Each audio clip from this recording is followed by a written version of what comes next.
نحمده ونصلي على رسوله الكريم والحمد لله رب العالمين أما بعد أعوذ بالله من الشيطان الرجيم بسم الله الرحمن الرحيم ربنا وابعث فيهم رسول منهم يتلو عليهم آياتك ويعلموهم الكتاب والحكمة وَيُزَكِّيهِمْ إِنَّكَ أَنْتَ الْعَزِيزُ الْحَكِيمُ۔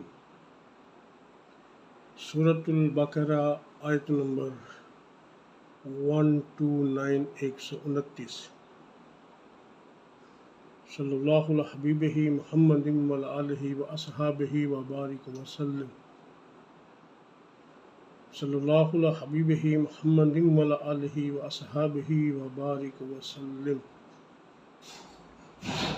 ربنا اے ہمارے رب، وابعث اور بھیج، فیہم ان میں، رسولاً ایک رسول، منہم ان میں سے، یتلو وہ پڑھے، علیہم ان پر، آیاتک تیری آیتیں، ویعلموہم انہیں تعلیم دے، الکتاب کتاب کی، اور والحکمت حکمت کی، وَيُزَكِّيهِمْ اور انہیں پاک کرے، ان کا تزکیہ کرے، اِنَّکَ انت بے شک تو، العزیز غالب ہے، الحکیم حکمت والا ہے۔ اللہ رب العزت خیر کرے ہم سب پر۔ سورہ بقرہ کی آیت نمبر 129 آپ کے سامنے تلاوت کی اور اس کا لفظی ترجمہ بھی کیا۔ اب اس کا معروف ترجمہ، اور ہمارے پروردگار ان میں ایک ایسا رسول بھی بھیج جو انہی میں سے ہو، جو ان کے سامنے تیری آیتوں کی تلاوت کرے، انہیں کتاب اور حکمت کی تعلیم دے، اور ان کو پاکیزہ بنائے۔ بے شک تیری اور صرف تیری ہی ذات وہ ہے جس کا اقتدار بھی کامل ہے، جس کی حکمت بھی کامل ہے۔ دل سے نکلی ہوئی دعا کی تاثیر کسی ترجمے کے ذریعے دوسری زبان میں منتقل نہیں کی جا سکتی، چنانچہ ترجمہ صرف اس کا مفہوم ہی ادا کر سکتا ہے۔ یہاں اس دعا کو نقل کرنے کا مقصد ایک تو یہ دکھانا ہے کہ انبیاء یعنی تمام نبی اپنے بڑے بڑے کارنامے پر بھی مغرور ہونے کی بجائے اللہ تعالیٰ کے حضور اور زیادہ عجز و نیاز کا مظاہرہ کرتے ہیں، اور اپنے کارنامے کا تذکرہ کرنے کی بجائے اپنی ان کوتاہیوں پر توجہ کرتے ہیں جو اس کام کی ادائیگی میں ان سے سرزد ہونے کا امکان ہو۔ دوسرے، ان کا ہر کام صرف اللہ کی رضا جوئی کے لیے ہوتا ہے، لہٰذا وہ اس پر مخلوق سے تعریف کرانے کی بجائے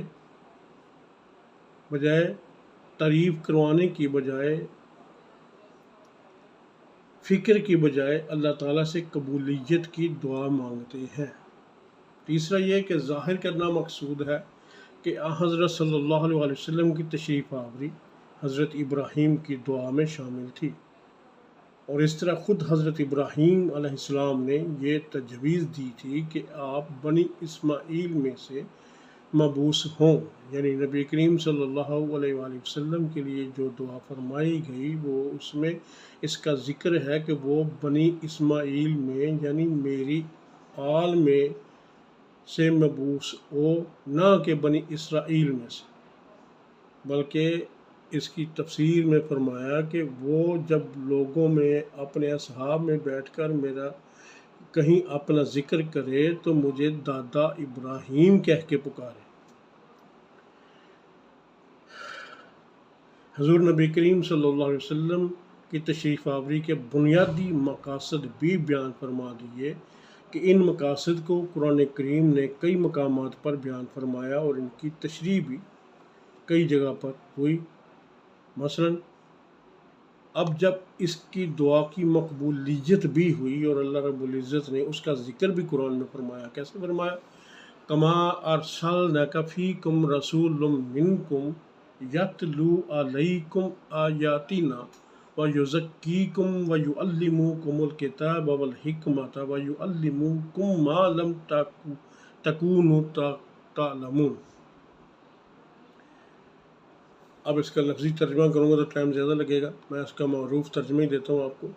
یہ انعام ایک ایسا انعام ہے جیسے ہم نے تمہارے درمیان تم ہی میں سے ایک رسول بھیجا جو تمہارے سامنے ہماری آیتوں کی تلاوت کرتا ہے اور تمہیں پاکیزہ کرتا ہے، پاکیزہ بناتا ہے اور تمہیں کتاب اور حکمت کی تعلیم دیتا ہے۔ آج میں نے جو آیتیں پڑھ رہا ہوں اس میں نے 2-3 سوال ہیں جن کا جواب آپ کو ان آیتوں کی روح سے آپ کو اس جواب کو سمجھنے میں بڑی آسانی ہوگی، کیونکہ یہ 2 یا 3 جو سوال ہیں، ان سوال یہ بڑے اٹھائے جاتے ہیں، بے شمار اٹھائے جاتے ہیں، بڑے لوگ اس پہ تنقید بھی کرتے ہیں، لیکن ہمارا تنقید کرنا مقصود نہیں ہے، یہاں پر تنقید نہیں ہم کریں گے، اللہ ہمیں تنقید سے محفوظ رکھے۔ یہاں پر میں ان 3 سوالوں کو سمجھانا چاہتا ہوں، اور اس کے لیے میں 5 منٹ یا 3 منٹ میں نہیں سمجھا سکتا، 10-15 منٹ لگیں گے۔ یہ توجہ سے سن لیجئے گا جس کو اس سوال کا جواب چاہیے۔ سوال کیا تھا؟ سوال یہ تھا کہ ایک تو کیا پیر پکڑنا ضروری ہے؟ دوسرا تھا کہ پیر اگر پکڑ لیا تو کیا پیر کو پکڑنے کے بعد اس کی بات ماننی بھی ضروری ہے؟ تیسرا یہ تھا کہ کیا پیر بدلنا بھی ضروری ہے؟ اور یہ سوال تو ہمارے ایک ساتھی نے، میں ساتھی ہی کہوں گا، جو بھی ہم سے کچھ پوچھتا ہے یا کچھ لینا چاہتا ہے وہ ساتھی ہی ہوتا ہے، ہمارا ہی ہوتا ہے، بلکہ ساری مخلوق ہماری ہی ہے۔ تو اس نے مجھے ناروال کے غالباً عبد الرحمن صاحب، شاید عبد الرحمن ہی نام بتایا تھا، بہرحال انہوں نے یہ سوال کیا تھا کہ کیا پیر بدلا جا سکتا ہے، بیعت بدلی جا سکتی، بیعت کے والے سے بیعت بدلی جا سکتی ہے۔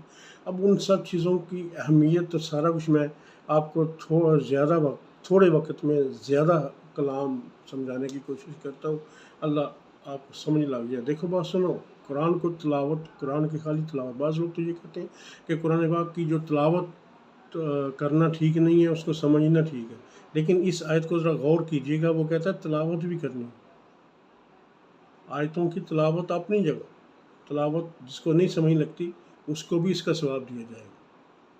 اس لیے وہ مفہوم پڑھنا سمجھنا اور اچھی بات، اس سے بھی اچھی بات، لیکن اس کا مطلب یہ نہیں ہے کہ تلاوت کرنا اچھا نہیں یا کرنی نہیں چاہیے، ایسا نہیں۔ آپ جو بھی قرآن کے بارے میں بات کرو، ایسا نہ کرو کہ آپ ایک طرح سے ہٹا کے دوسری طرف لگا دو، ایسا نہیں ہے۔ تلاوت کرنا بھی اچھی بات ہے، تلاوت کرنی بھی چاہیے، کیونکہ یہاں پر کہا تو یہ جا رہا ہے کہ وہ آپ کے سامنے، یعنی ہمارے سامنے، عوام کے سامنے، اپنے صحاب کے سامنے، وہ اللہ کا نبی اپنی قرآن کی آیتوں کی تلاوت کرے۔ اس سے آگے ہے اور تمہیں پاکیزہ بنائے، تمہارا تزکیہ کرے، یزکیکم، تمہارا تزکیہ کرے، تمہیں کتاب اور حکمت کی تعلیم دے۔ اگر خالی تلاوت کرنے سے اور پڑھنے سے ہی سمجھ لگ جاتی تو عربی قرآن آیا نا، تو وہ تو پہلے سے ہی عربی جاندان تھے، وہ تو عربی کی گرامر کو ہم سے زیادہ اچھا جاننے والے تھے، ٹھیک نا؟ پھر تو اس کی تفسیر کی ضرورت ہی نہیں تھی،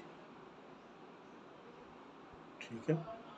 پھر تو خالی تلاوت کرتے اور ان کے قلوب پر اس کا اثر ہوتا جاتا، نہیں، ساتھ میں سمجھانے والا بھی چاہیے۔ پاکیزہ بھی بنانا ہے، پاکیزہ بنانا، اور تمہیں کتاب اور پھر حکمت کی بات، پھر تمہیں حکمت کی تعلیم دیتا ہے۔ حضرت ابراہیم علیہ السلام نے کعبہ کی تعمیر کے وقت 2 دعائیں کی تھیں، ایک یہ کہ ہماری نسل سے ایسی امت پیدا فرمائیے جو آپ کی مکمل فرما بردار ہو، دوسری یہ کہ ان میں ایک رسول بھیجیے، یہ جو ابھی میں آپ کو پچھلی آیت میں بتا کے گیا، ان میں ایک رسول بھیجیے، وہ رسول کیا کریں، ٹھیک ہے نا؟ یہ بھی بتاتے ہیں۔ اللہ تعالیٰ نے پہلی دعا اس طرح قبول فرمائی کہ امت محمدیہ علیہ صاحب السلام کو معتدل امت قرار دے کر پیدا فرمایا۔ اب اللہ تعالیٰ فرماتے ہیں کہ جس طرح ہم نے حضرت ابراہیم کی دعا قبول کرتے ہوئے تم پر یہ انعام فرمایا کہ تمہیں معتدل امت بنا کر آئندہ ہمیشہ کے لیے انسانیت کی رہنمائی تمہیں عطا کر دی، جس کی ایک اہم علامت یہ بھی ہے کہ ہمیشہ کے لیے کعبہ کو قبلہ بنا دیا گیا۔ اسی طرح ہم نے حضرت ابراہیم کی دوسری دعا قبول کرتے ہوئے رسول اکرم صلی اللہ علیہ وسلم کو تمہارے درمیان بھیج دیا، جو انہی خصوصیات اور فرائض منصبی کے حامل ہیں جو حضرت ابراہیم علیہ السلام نے ان کے لیے مانگے تھے، اور ان میں پہلا فریضہ تلاوت آیات ہے۔ اور اس سے معلوم یہ ہوا کہ قرآن کریم کی آیات کی تلاوت کرنا بذات خود ایک مقصد اور ایک نیکی ہے، خواہ تلاوت آیات بغیر سمجھے کی جائے، کیونکہ قرآن کے معنی کی تعلیم آگے ایک مستقل فریضے کے طور پر بیان کی گئی ہے۔ دوسرا مقصد قرآن کریم کی تعلیم ہے۔ اس سے یہ بات واضح ہوتی ہے کہ حضرت صلی اللہ علیہ وسلم کی تعلیم کے بغیر قرآن کریم کو ٹھیک سمجھنا ممکن ہی نہیں۔ اس کے لیے آپ صلی اللہ علیہ وسلم کا ہونا، آنا، سمجھانا بہت ضروری تھا، اور اسی لیے آپ کو مبعوث فرمایا گیا۔ اور یہ کہ صرف ترجمہ پڑھ لینے سے قرآن کریم کی صحیح سمجھ نہیں ہو سکتی۔ اب کچھ لوگ کہتے ہیں خالی ترجمہ پڑھ لو، خود پڑھ لو، یہ کر لو، وہ کر لو۔ خالی ترجمہ پڑھنے سے یا خالی ترجمہ سکھانے، خالی ترجمے سے صحیح سمجھ حاصل نہیں ہو سکتی، کیونکہ اہل عرب عربی زبان سے خوب واقف تھے۔ وہی پہلے والی بات آ گئی کہ اہل عرب تو خوب واقف تھے، عربی زبان اچھی طرح بولتے تھے، جانتے تھے، سمجھتے تھے، تو پھر ان کو تو جلدی سمجھنا چاہیے۔ ان کے لیے تو یہ تزکیہ کرنے کی ہمیں ضرورت ہی نہیں تھی، حکمت کی ان کے لیے ضرورت ہی نہیں تھی۔ تو عربی زبان سے وہ خوب واقف تھے، انہیں ترجمہ سکھانے کے لیے کسی استاد کی ضرورت نہ تھی۔ تیسرا آپ کا فریضہ یہ بتایا گیا کہ آپ حکمت کی تعلیم دیں۔ اس سے معلوم ہوا کہ حکمت و دانائی اور عقل مندی وہی ہے جو حضرت صلی اللہ علیہ وسلم نے تلقین فرمائی۔ یہ بات ذرا توجہ سے، یہ یونیورسٹیوں والے آج ایک نئی تعلیم کی طرف جا رہے ہیں، وہ بھی ذرا توجہ سے میری اس بات کو سمجھنے کی کوشش فرمائیں کہ حضرت صلی اللہ علیہ وسلم نے جو تلقین فرمائی ہمیں، اس سے نہ صرف آپ کی حدیث کا حجت ہونا معلوم ہوتا ہے، بلکہ یہ بھی واضح ہوتا ہے کہ اگر آپ کا کوئی حکم کسی کو اپنی عقل کے لحاظ سے حکمت کے خلاف محسوس ہوتا ہو، یعنی اگر آپ کی کوئی حدیث مبارکہ کسی کو اپنی عقل کے فہم کے مطابق وہ صحیح نہ لگتی ہو، توجہ، یہ بات بڑی توجہ طلب ہے۔ اپنی عقل کے لحاظ سے حکمت کے خلاف اگر کسی کو کوئی بات محسوس ہو یا کوئی حدیث محسوس ہو، تو اعتبار اس کی عقل کا نہیں، اس کی عقل کا کوئی اعتبار نہیں اس کے معاملے میں، بلکہ حضرت صلی اللہ علیہ وسلم کی سکھائی ہوئی حکمت کا ہے۔ چوتھا فریضہ یہ بتایا گیا کہ آپ لوگوں کو پاکیزہ بنائیں۔ اس سے مراد آپ کی عملی تربیت ہے، جس کے ذریعے آپ نے صحابہ کرام کے اخلاق اور باطنی صفات کو گندے جذبات سے پاک کر کے انہیں اعلیٰ درجے کی خصوصیات سے آراستہ فرمایا۔ اس سے معلوم ہوا کہ قرآن و سنت صرف کتابی علم بھی انسان کی اصلاح کے لیے کافی نہیں ہے، جب تک اس نے اس علم کو اپنی زندگی میں نافذ کرنے کی عملی تربیت نہ لی ہو۔ اور یہی تربیت نبی نے صلی اللہ علیہ وسلم نے اصحاب کی فرمائی، بیعت والا معاملہ باہر ہے، یہی تربیت میرے نبی صلی اللہ علیہ وسلم نے اپنے اصحاب کی فرمائی، اور یہی تربیت آگے اصحاب نے تبع تابعین کی فرمائی، اور یہی تربیت تبع تابعین نے آگے فرمائی، صالحین کی فرمائی، صالحین نے یہی تربیت یہ اب تک آگے چلتی غوثوں، قطبوں، ابدالوں، اولیاء کرام سے ہوتی ہوئی ابھی تک چلی آ رہی ہے۔ اور یہی بیعت کا مقصد ہے، بیعت اصل میں یہی چیز ہوتی ہے۔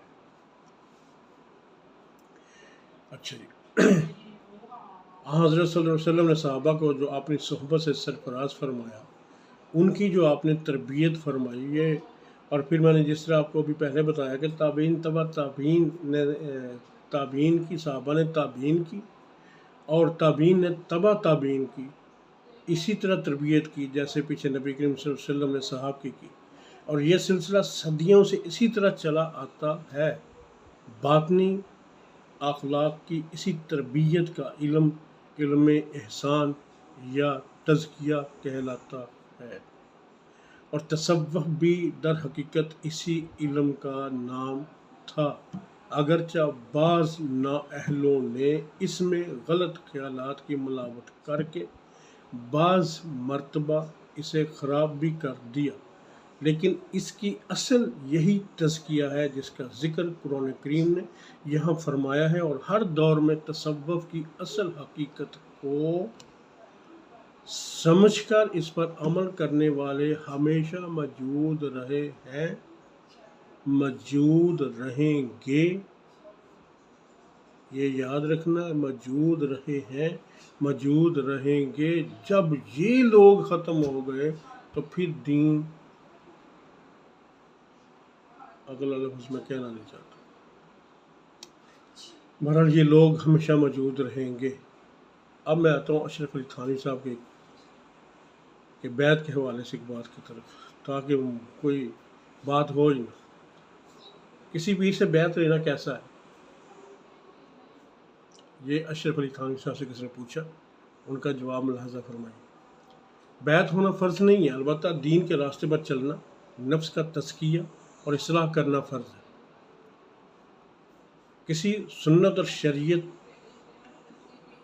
پیر سے بیعت ہونا یعنی ایسے پیر سے بیعت کرنی جو شریعت کے مطابق چلتا ہو، سنت کے مطابق چلتا ہو، جو تزکیہ اب اس کا خود بھی کسی صاحب علم صاحب عمل نے کیا ہوا ہو، اور وہ تزکیہ آگے لوگوں کا کرنے کا اہل بھی ہو، اور اسی اصلاح کا یہ ذریعہ ہے جو اصلاح پیچھے آ رہی ہے۔ اصلاح نفس اور بیعت کی حقیقت، اہمیت اور ضرورت کے حوالے سے ہمارے اکابرین کے اقوال اسی طرف آتے ہیں، اور انہی کو پڑھ کر سمجھ لگتی ہے کہ کن لوگوں کے ہاں بیعت ہونی چاہیے، اور وہ کیا ہے، اس کے اوپر میں تھوڑی سی روشنی انہی آیات کے حوالے سے ڈال دیتا ہوں۔ کوئی بھی سلیم الفطرت مرد یا عورت ان دونوں سے غافل نہیں رہ سکتا، اگرچہ اصلاح ہونا صرف بیعت ہو جانے پر ہی موقوف نہیں ہے، یعنی خالی بیعت، یہاں یہ بات بھی ہے کہ بعض لوگ صرف بیعت کو ہی لے لیتے ہیں۔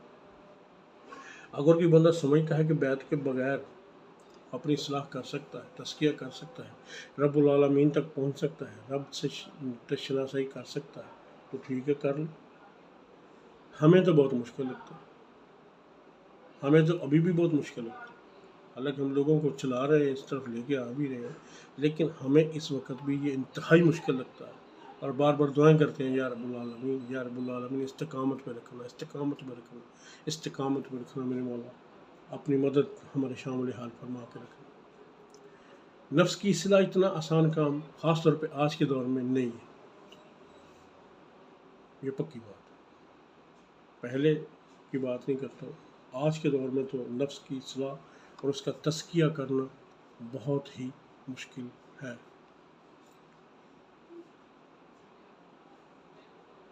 ہر انسان پر اپنے نفس کی اصلاح واجب ہے، ہر انسان پر اپنے نفس کی اصلاح واجب ہے، بلکہ میں تو فرض کہوں ہر انسان پر اپنے نفس کی اصلاح واجب ہے۔ اس کے لیے جس طرح اور ذرائع ہیں، جتنی بھی ذرائع ہیں، اسی طرح کسی سے بیعت ہو جانا بھی ایک مؤثر اور کامیاب ذریعہ ہے۔ ہر ایک کے لیے ضروری تو نہیں، لیکن انسان اگر خود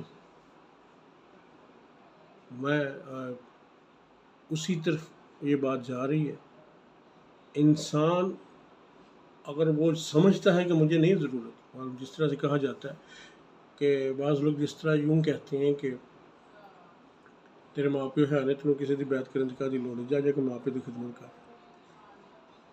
ٹھیک ہے نا؟ تو اللہ نے قرآن میں فرمایا تو ہے نا، والدین پر احسان کرو۔ تو پھر اللہ رب العزت اپنے نبی کو مبعوث کیوں فرمایا؟ وہ سارے وہی بات پہلے والی آ گئی نا، خالی قرآن پڑھ کے ترجمہ پڑھ کے یہ بندے کو راہ راست نہیں ملتی. تو وہ تو جن پہ قرآن نازل ہوا وہ تو بڑے عرب میں جن کو قرآن آیا وہ تو عربی دان تھے، وہ تو عربی جانتے تھے.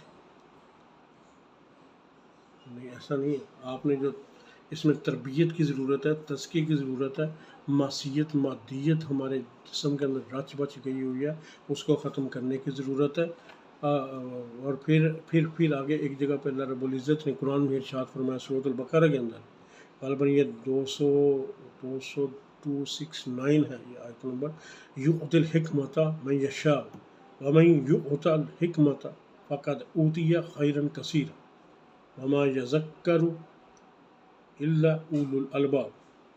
وہ جسے چاہتا ہے حکمت عطا فرما دیتا ہے، اور جسے حکمت دی گئی تو بے شک اسے خیر کثیر دی گئی، اور صرف عقل والے ہی نصیحت قبول کرتے ہیں.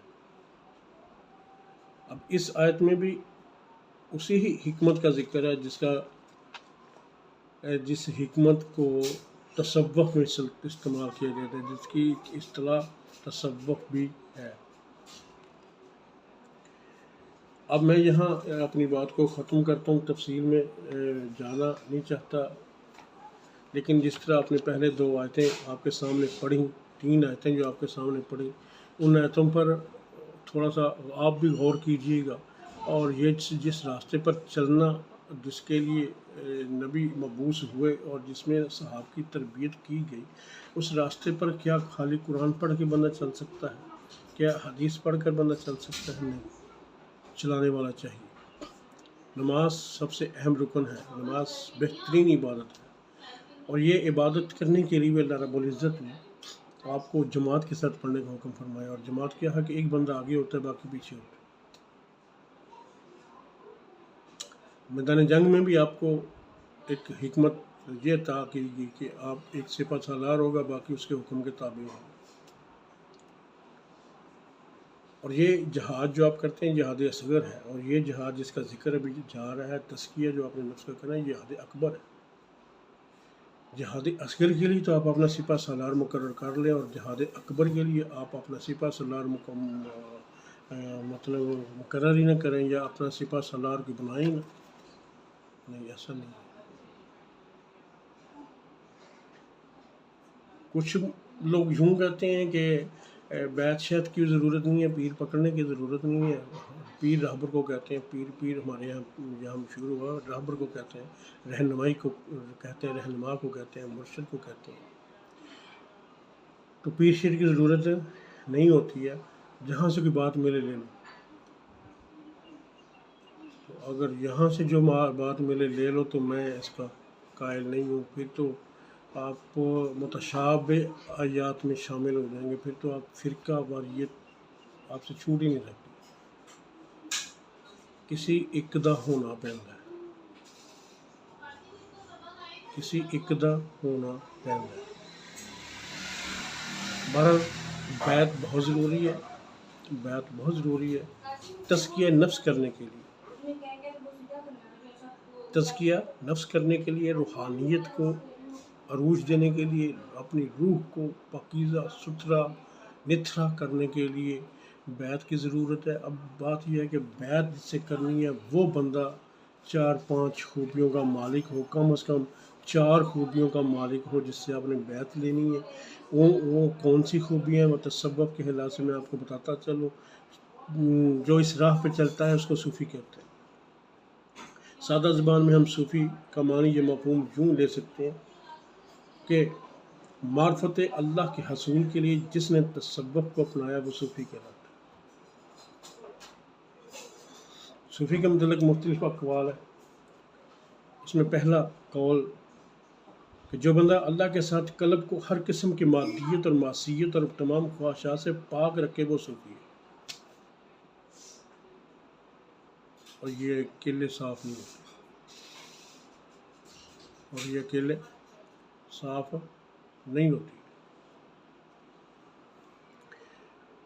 صوفی کے متعلق دوسری بات، صوفی وہ جو دونوں جہانوں میں اللہ کے سوا کسی کو نہ دیکھے، یہ صفت بھی تو انسانی سے نہیں ملتی۔ صوفی کی تیسری صفت، صوفی وہ جو خدا اور اس کے رسول کی اطاعت اس طرح کرے کہ ایک ہاتھ میں قرآن دوسرے ہاتھ میں حدیث،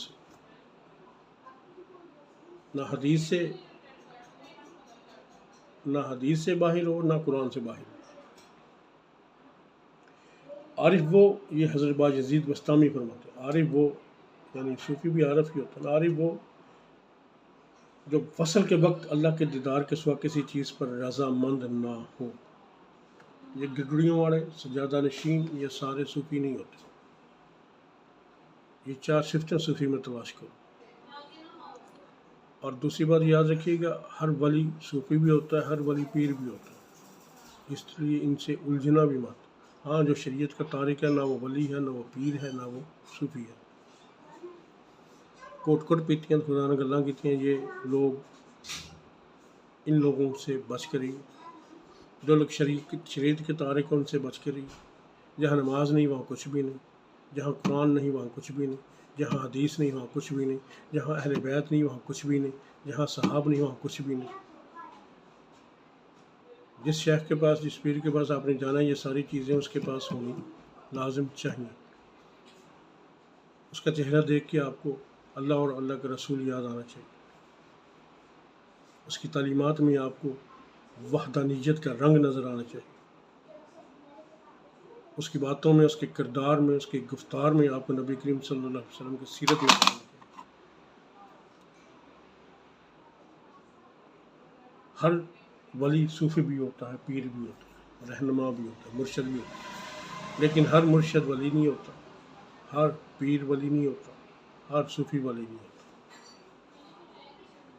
یہ بات اپنے ذہن میں اچھی طرح سے بٹھا لیں۔ ولی، ہم صوفی کو بھی ولی کہہ دیتے ہیں، بلکہ بعض تو لوگ ایسے ہیں جو خود کو اپنے آپ کو ولایت کو ظاہر کرتے ہیں، میں ولی اللہ کو۔ ولایت تو چھپانے والی چیز ہے، نبوت ظاہر کرنے والی چیز ہے۔ نبی اپنے آپ کو ظاہر کرتا ہے، ولی اپنے آپ کو چھپاتا ہے۔ تو جو کہ ہمیں ولی نہیں۔ ہاں، ایک بات کہتا چلوں آپ کو، ولایت اصل میں صوفی والا جو راستہ ہے نا، اس راستے پر جو چلتے ہیں نا، وہ اگر اللہ کی بارگاہ میں مقبول ہو جائیں تو رب خوش ہو کر ان کو انعام ولایت عطا کر دے تو وہ ولی ہے، ہم اس کو ولی کہتے ہیں۔ اس کی راہ پر چلنے والے چونکہ اسی صف میں ہیں، اسی لیے سارے لوگ، کئی لوگ ان کو بھی ولی سمجھ لیتے ہیں، لیکن ہم صرف اسی کو ولی کہتے ہیں جس کو اللہ ولایت پر چن لیتا ہے، جس کو اللہ کہتے تو میرا ولی، تو میرا دوست ہے، تو میرا ولی ہے، وہی اس کا ولی ہے۔ داتا علی حجویری چنے ہوئے تھے، غوث الاعظم چنے ہوئے تھے، معین الدین چشتی چنے ہوئے تھے، نظام الدین اولیاء چنے ہوئے تھے، مجدد الفیضانی چنے ہوئے تھے۔ یہ سارے چنے ہوئے لوگ ہیں۔ بیعت، آخر پہ ایک بیعت میں اپنے اس ناروال والے عبد الرحمن کا جواب میں دیتا چلوں، بیعت جس میں یہ سارے وصف ہوں اس سے کی جا سکتی ہے، اور اس نیت سے کی جائے کہ وہ شریعت پر چلنا چاہتا ہے، حقیقت سمجھنا چاہتا ہے، طریقت سمجھنا چاہتا ہے، معرفت سمجھنا چاہتا ہے، احسان سمجھنا چاہتا ہے، اور ان راہوں پر وہ چلنا چاہتا ہے۔ وہ اکیلا چل نہیں سکتا، اس کو رہبر کی ضرورت ہے۔ اس نیت سے وہ بیعت کر سکتا ہے، اور بیعت کرنے کے لیے صوفی ہونا ضروری ہے۔ صوفی کے اندر یہ 4 وصف ہونے ضروری ہیں، راستہ شریعت کا ہونا ضروری ہے، یہ 4 چیزیں 5 اس کے پاس۔ اگر غلطی سے کسی ایسے شخص سے اس نے بیعت کر لی جو جس کے پاس یہ چیزیں نہیں ہیں، جو شریعت کا تارک ہے، جو نشہ وغیرہ کرتا ہے، جو اس قسم کی غلط حرکات کرتا ہے، اگر اس قسم کے بندے پر اس نے، یا جو عورتوں کا تھرکی ہے، یا جس کو ہر وقت عورتیں ہی دبانے کے لیے رہتی ہیں، جو شریعت کے تقاضے پورے نہیں کرتا ہے، تو اس شخص کو اگر غلطی لگی، کسی نے کر لی ہے تو بعد میں ظاہر ہو گیا، تو اس سے بیعت توڑ کے نئی جگہ بیعت کی جا سکتی ہے۔ ایسے ہی اگر کسی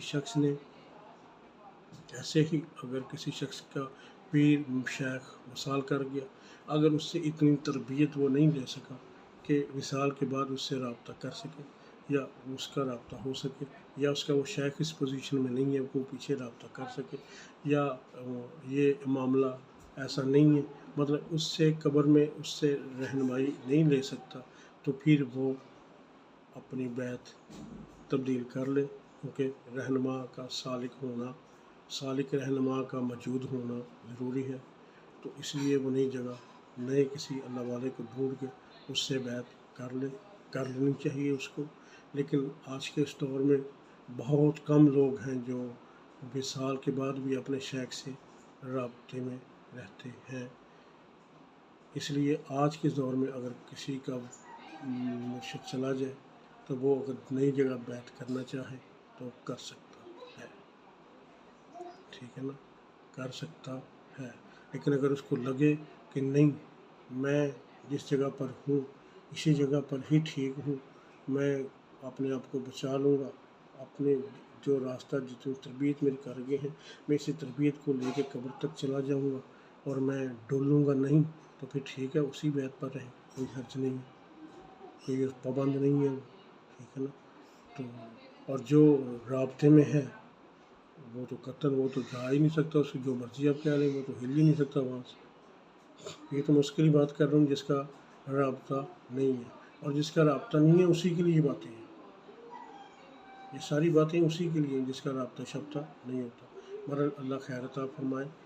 بیعت تبدیل کی جا سکتی ہے، شادی دنیاوی معاملہ ہے نا، شادی ہو بیوی ٹھیک نہ نہیں تو آپ بیوی کو تبدیل کر سکتے ہو، تو یہ تو دین کا معاملہ ہے۔ یہاں پر پیر کل تو میرے کہتا کہ تبدیل نہیں ہو سکتی، لیکن پیر جس طرح دودھ پیو پون کے، لیکن دودھ میں بغیر پنیا پی لیا تو کوئی شے لنگی تو مگر پھر کڑتے پھرو، تو یہ جہالت ہے۔ لیکن پینے سے پہلے اس کو پون لو، اس کو فلٹر کر لو، اس کو اچھی طرح چیک کر لو، پھر پیو۔ پیر کو بھی پکڑنا ہے تو پہلے اچھی طرح چیک کر لو، اس کے اندر شریعت ڈھونڈو، اس کے اندر صوفی کو ڈھونڈو، اس کے اندر تصوف کو ڈھونڈو، اس کی رفتار، اس کی گفتار، اس کی باتیں سنو، اس کے ساتھ 4 دن 10 دن بیٹھو، دیکھو دل سے گواہی اٹھے، چہرے سے سنت رسول نظر آئے، چہرے پہ نبی کریم صلی اللہ علیہ وسلم کا پیار نظر آئے، اس کا چہرہ دیکھ کے رب نظر آئے، تو پھر ہاتھوں میں ہاتھ دے لو۔ وآخر دعوانا ان الحمدللہ رب العالمین۔